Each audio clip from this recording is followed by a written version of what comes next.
Time night 12 అవుతుంది. Sari pre plating చేద్దాం అనుకుంటున్నా. ఇగో చూపిస్తున్నా కదా ఈ చీర.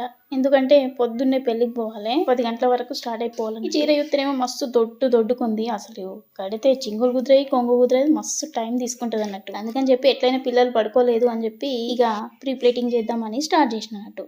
ఎట్లా చేయాలనో కొంచెం చెప్తా. ముందుగా మనం కొంగు ఎంత పొడుగు వేసుకుంటామో చూసుకోవాలి. మన భుజం పైన పిన్ పెట్టుకోవాలన్నట్టు.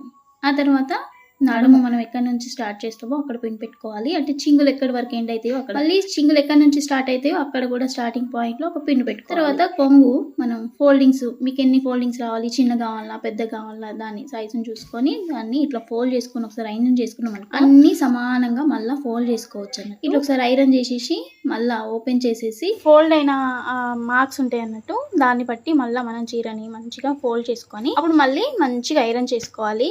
ఇక ఐరన్ చేసుకునేటప్పుడు జరంత జాగ్రత్త.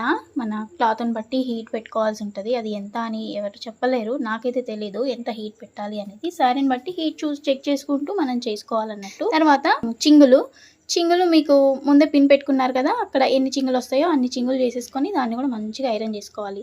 తర్వాత ఇక ఇట్లా ఫోల్డ్ చేసుకోవాలన్నట్టు, అంతే.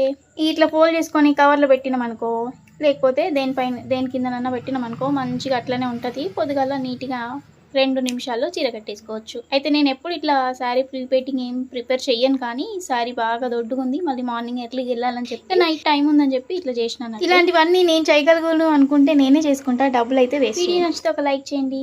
అట్లనే మన ఛానల్ సబ్స్క్రైబ్ చేసుకురా లేదా ఒకసారి చెక్ చేసుకొని సబ్స్క్రైబ్ చేసుకోండి. బాయ్ మళ్ళా.